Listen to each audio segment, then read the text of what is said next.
Olá, bem-vindos! Na aula de hoje a gente vai começar o estudo sobre as equações diferenciais.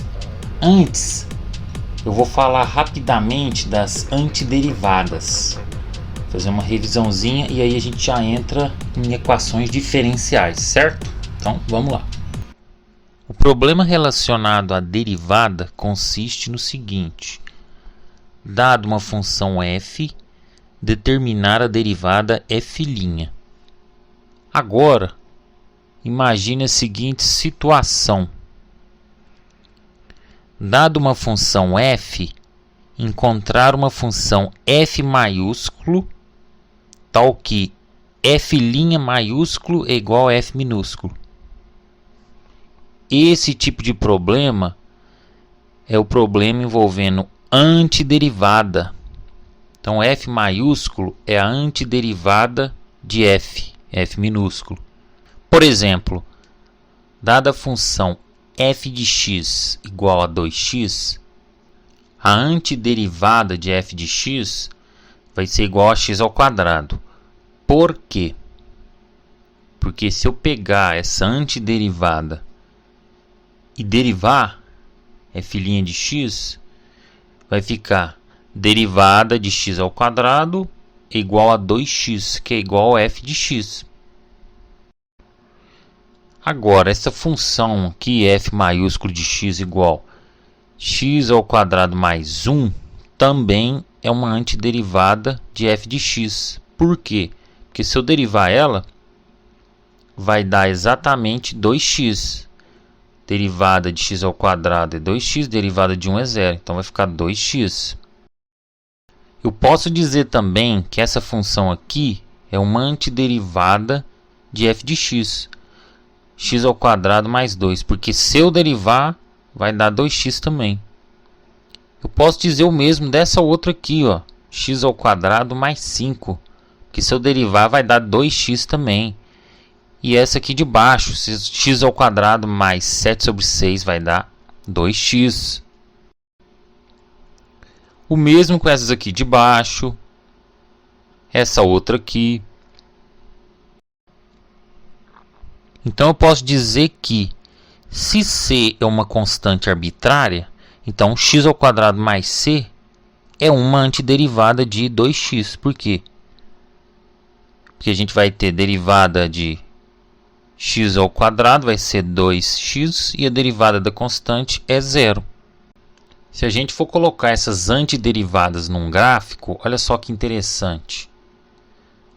f de x igual a x ao quadrado.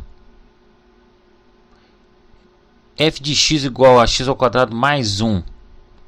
Vai subir uma unidade aqui no y. Mais 2, mais 3, mais 4, etc. Ou se colocar x ao quadrado mais raiz de 8, qualquer número intermediário. Então veja que a gente tem uma família de funções aqui para cima. E embaixo a mesma coisa, x ao quadrado menos 1, menos 2, menos 3, etc.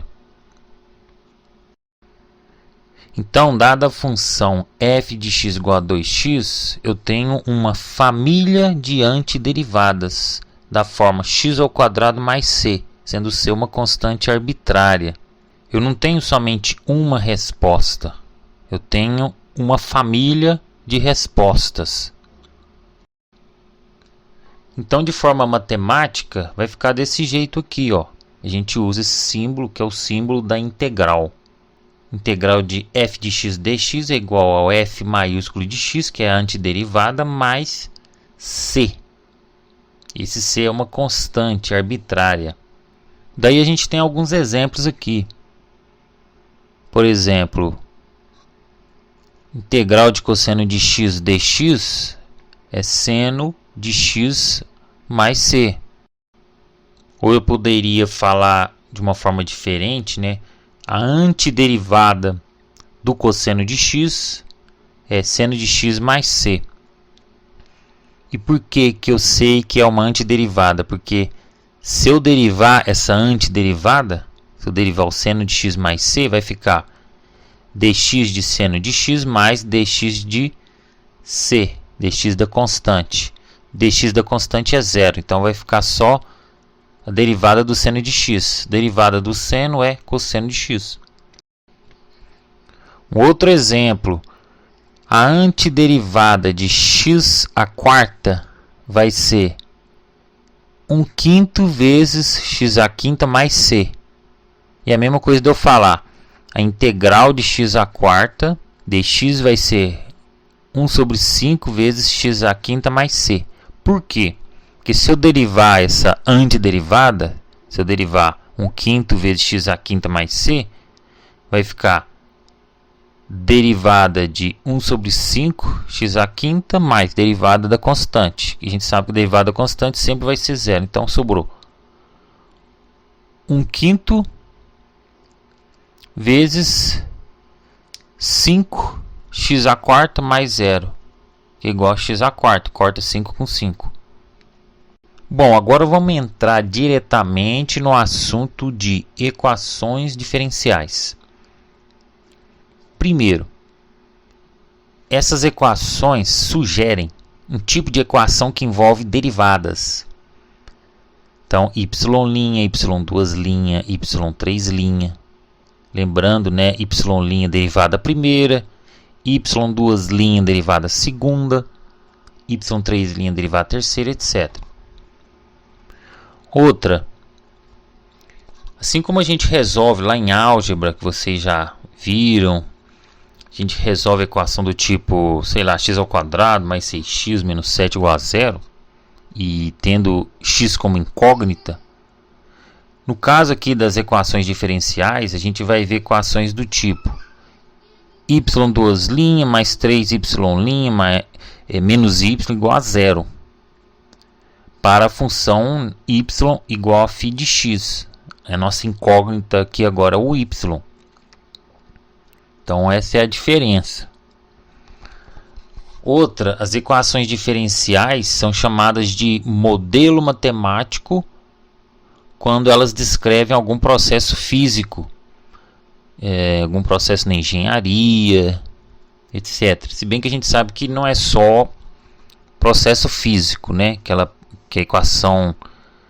as equações diferenciais podem modelar. Mas no nosso caso aqui, o que a gente interessa mais é um processo físico. E na modelagem de processos, sempre quando a gente vê relação entre grandezas, a gente deve entender como uma equação. Equação que tem uma igualdade, o lado esquerdo igual ao lado direito. Então isso estabelece uma relação. E sempre quando a gente vê taxa de variação de alguma coisa, entendam que é derivada, certo? Outra coisa que a gente não pode esquecer, quando a gente for solucionar uma equação diferencial, a gente vai ter uma família de respostas, igual a gente viu agora na revisão. Dado uma função f de x, a gente vai ter uma família de antiderivadas. Então a gente vai ter uma família de respostas, não apenas uma. E no caso das equações diferenciais, a mesma coisa. Vai ter uma família de respostas. Vamos começar então com um exemplo prático dentro da engenharia elétrica. Vamos pegar um circuitinho aqui básico, contendo um resistor R, um capacitor C, ligados numa fonte aqui, numa bateria, que é o E. Esse circuito é tipicamente chamado de circuito RC. O que a gente quer saber? A gente quer formular uma equação diferencial que descreva a tensão no capacitor quando a chave é fechada. Então o que a gente faz? Primeiramente, quando a gente vai modelar um fenômeno físico com equação diferencial, a gente deve procurar as leis físicas que descrevem esse fenômeno. Aqui no caso, a primeira lei que vem à mente é a lei de Ohm, claro, né? Mas uma outra aí também muito conhecida de vocês, que é a lei de Kirchhoff das tensões. O que diz essa lei de Kirchhoff? Que o somatório das tensões em cada componente no circuito fechado vai ser igual a zero. Ou, falando de outra forma, o somatório das elevações de tensões vai ser igual ao somatório das quedas de tensões. Elevação de tensão aqui, que a gente tem o único componente é o E. E queda, o R e o C. Então vai ficar VR mais VC igual a E. Queda no resistor mais a queda no capacitor é igual a E. A quantidade de carga que um capacitor pode armazenar depende da tensão aplicada e da capacitância. Experimentalmente, temos que Q é igual a C vezes V, sendo C a capacitância em farads. A corrente no capacitor diminui à medida que suas placas vão ficando carregadas. Logo, a corrente varia com o tempo quando a chave é fechada. Geralmente, os livros utilizam letras maiúsculas para se referir a grandezas que não estão variando no tempo, e letras minúsculas para grandezas que estão variando, ou seja, que tem uma taxa de variação. Por exemplo, uma corrente que não varia com o tempo, uma corrente, vamos supor, a corrente é 2 A e não muda. Então, a gente coloca a letra maiúscula. I igual a Q sobre T. Agora, se ela está variando, se ela está aumentando, diminuindo, aí a gente põe letra minúscula, o Izinho. Certo? Aí aqui, o IC, o Izinho C, é a corrente no capacitor. A gente viu que ela está variando, porque o capacitor, à medida que ele vai carregando as suas placas, a corrente vai diminuindo até ficar zero. Como a corrente é a carga dividido pelo tempo, a carga que está passando um período de tempo, uma corrente variável vai ter uma quantidade de carga também variável no tempo.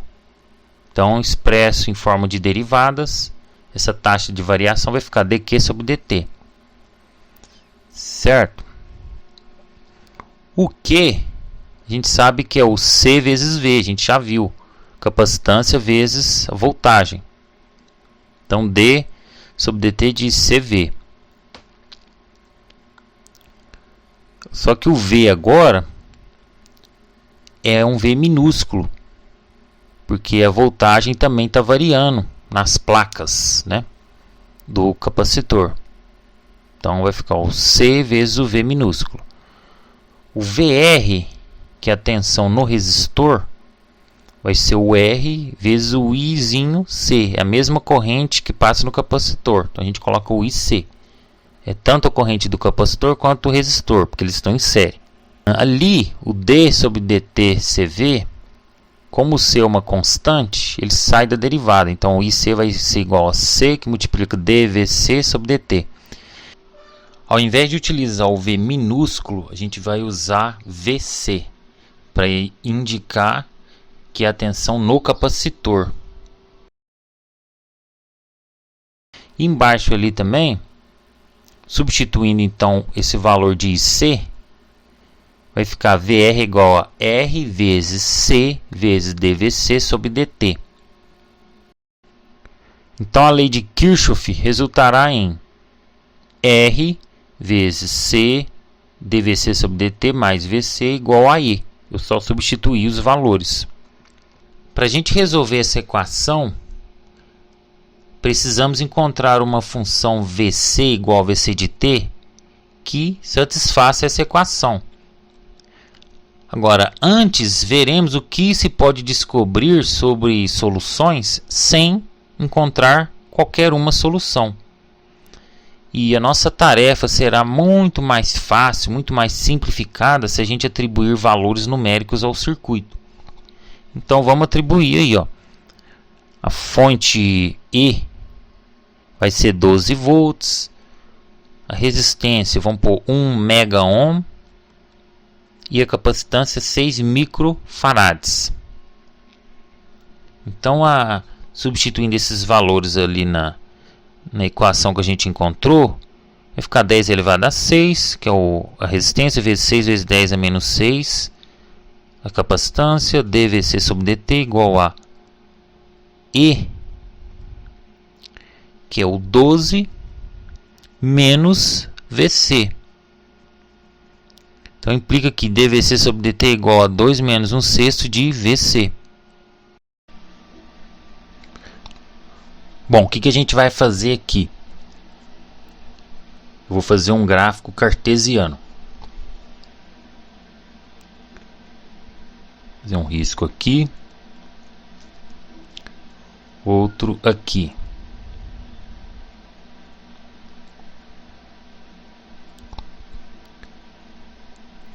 Aqui vai ser o Vc, a variável que a gente chamou de Vc, a tensão no capacitor.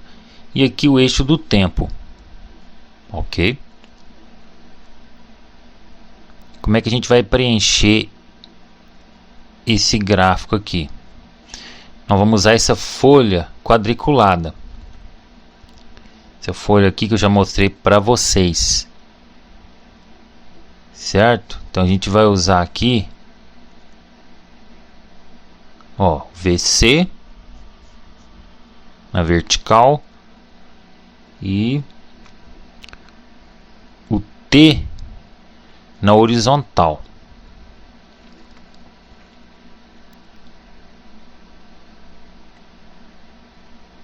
E aqui a gente vai atribuindo valores. Vou pôr de 2 em 2. 2, 4, 6, 8, 10, 12, 14, 16, 18, por aí vai.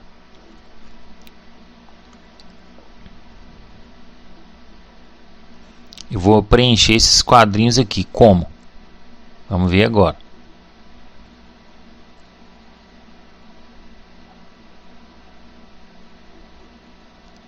Eu vou montar uma tabelinha aqui.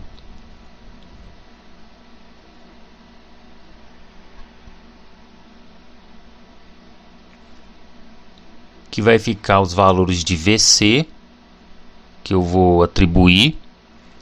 Aqueles valores que eu coloquei lá. 2, 4, 6, 8.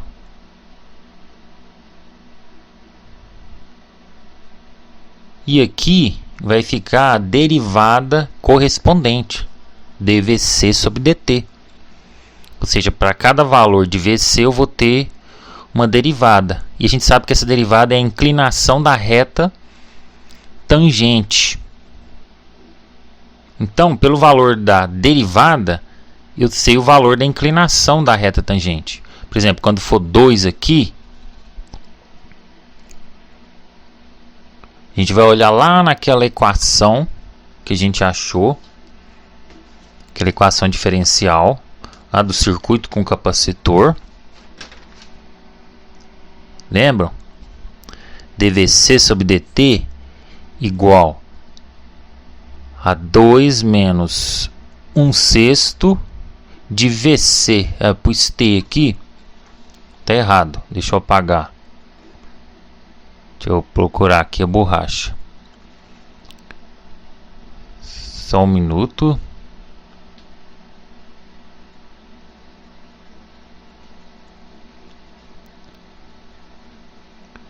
VC.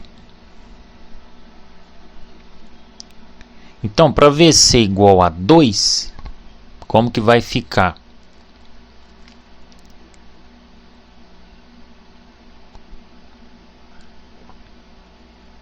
Dois menos 1/6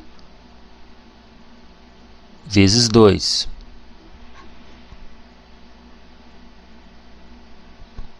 Isso daqui vocês sabem fazer. Corta aqui, aqui. Vai ficar 2 menos 1/3.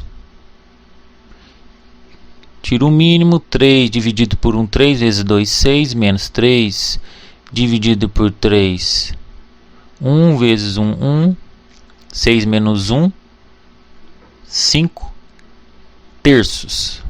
Então essa inclinação da reta, deixa eu passar o traço aqui, essa inclinação da reta quando VC é igual a 2. Então,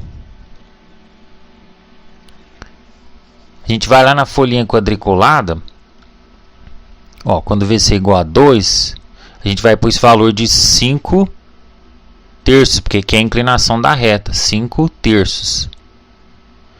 Então, lembrando que o 5 é na vertical, né, onde é o Y, e o 3 é o X.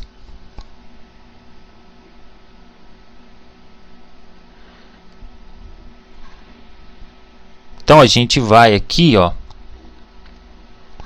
e conta 5 quadradinhos.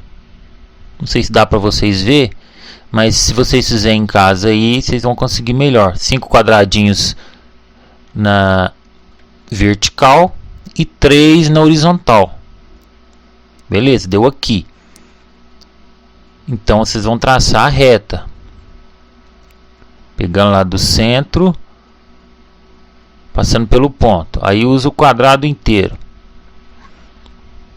Ok. Então essa é a inclinação quando o VC é igual a 2.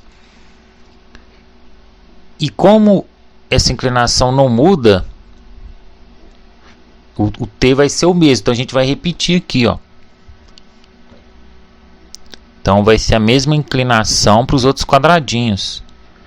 Aí eu vou preenchendo até lá, até mesmo, certo? Porque a nossa expressão não tem a variação em T. Nossa expressão lá depende só do VC. Se dependesse do T, aí ia mudar. Agora aqui, VC igual a 4. Mesma coisa, 2 menos 1 sexto vezes 4. O que a gente faz? Corta. Divide tudo por 2, cortou. Vai ficar 2 menos 2 terços. Tira o mínimo. 3 dividido por 1, 3 vezes 2, 6 menos tal, 4 terços. Agora eu vou lá no quadradinho e faço a mesma coisa. 4 na horizontal, 4 na vertical, ó, 4 e 3 na horizontal. Deu aqui. Passo o traço de novo com a régua.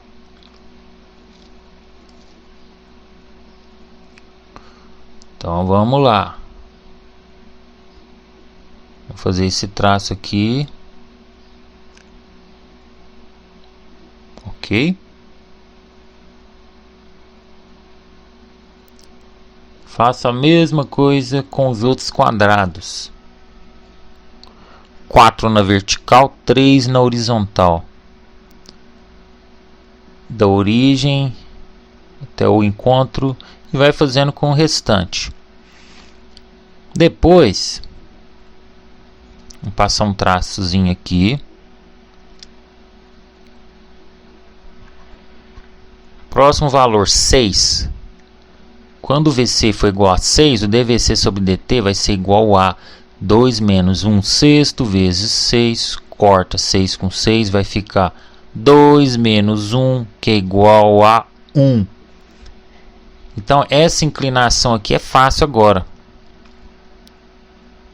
Se a inclinação é 1, o coeficiente angular é 1, então significa que ela tem 45 graus. Então, o eixo vertical com horizontal é igual. Então, a mesma quantidade de quadradinhos que você pegar na vertical, você pega na horizontal. Vai dar 45 graus certinho. Ó. Então, isso é fácil. Vamos para o próximo. 8.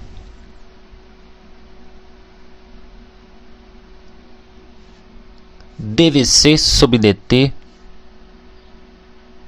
I igual a 2 menos 1/6 vezes 8, corta 4, corta 2, 3, desculpa. 2 menos 4 terços. Tira o mínimo de novo. 3 dividido por 1, 3 vezes 2, 6, menos 3 dividido por 3, 1 vezes 4, 4, 6 menos 4, 2 terços. Aí, vai lá e conta, chegando aqui para cima, né? Conta de novo os quadradinhos no eixo X e no eixo Y.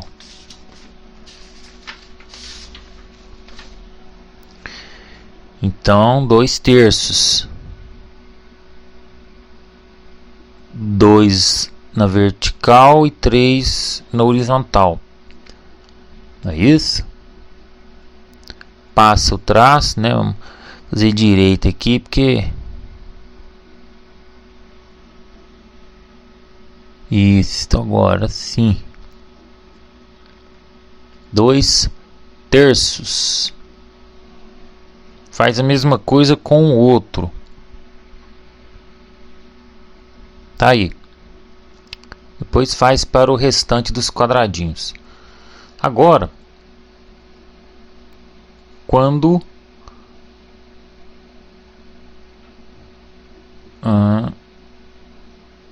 passando o traço, quando VC agora for 10, dVC sobre dt, 2 menos 1/6 vezes 10, corta, divide por 2 dá 5, por 2 dá 3, 2 menos 5 terços, tira o mínimo, de novo, 6 menos 5, 1 terço.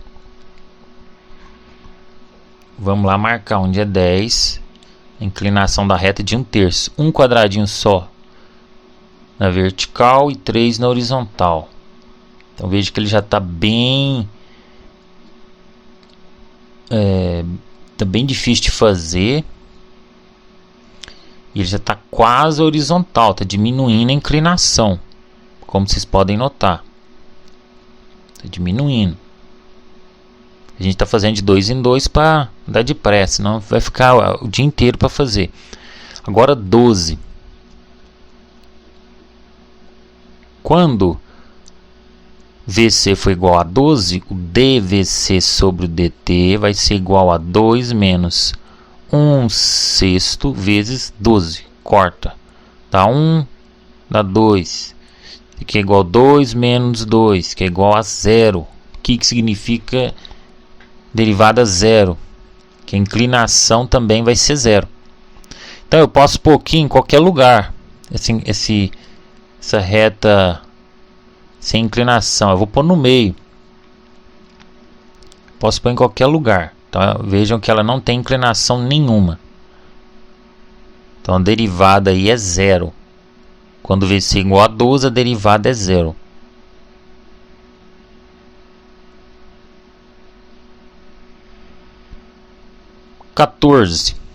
dVC sobre dt, 2 menos 1/6 vezes 14, corta, divide por 2 dá 7, por 2 dá 3, 2 menos 7 terços,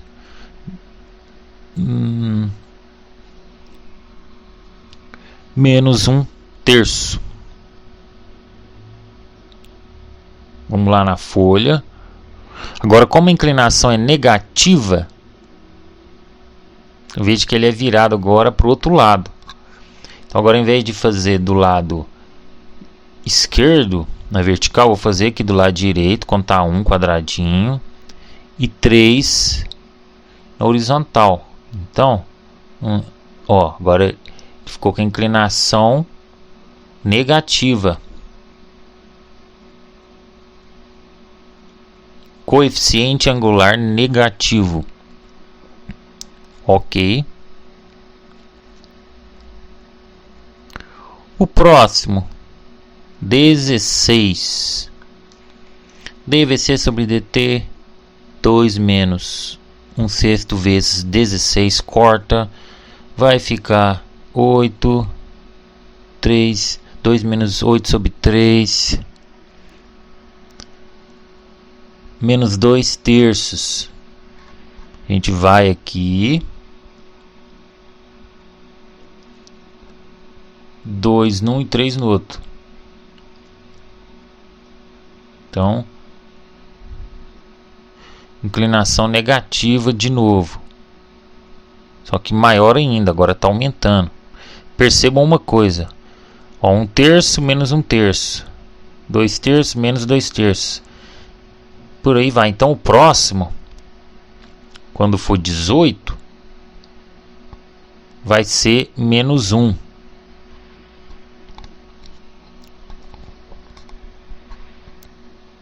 Então aqui vai ser inclinação menos 1. E por aí vai. A gente continua aí. O próximo vai ser menos 4/3.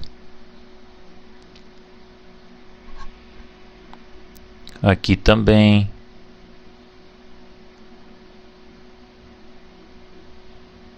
Menos 4/3.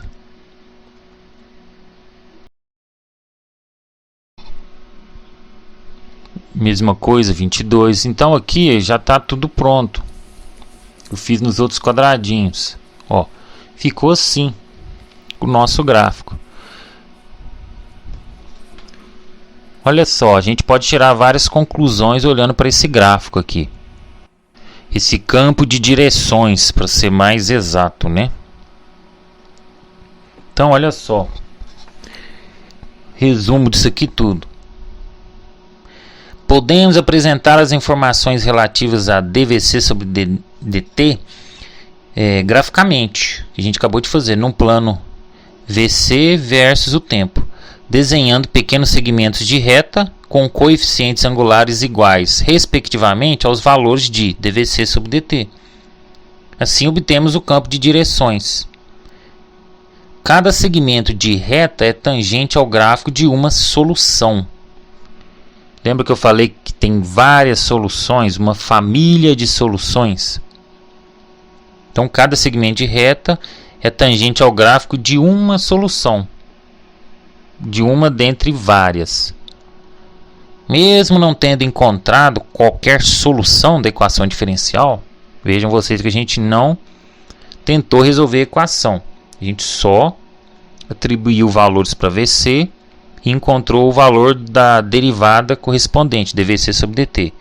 Então, mesmo não tendo encontrado qualquer solução da equação diferencial e mesmo não aparecendo o gráfico de nenhuma solução na figura, pode-se fazer deduções qualitativas sobre o comportamento das soluções. Por exemplo, observamos que, não importando o valor inicial da tensão no capacitor, que é o VC, seu valor tende para 12 volts, o que era de se esperar, porque 12 volts é o valor da fonte. E a gente sabe que quando o capacitor vai carregando, a tensão inicial é 0, depois vai subindo a tensão à medida que ele vai carregando as suas placas, subindo.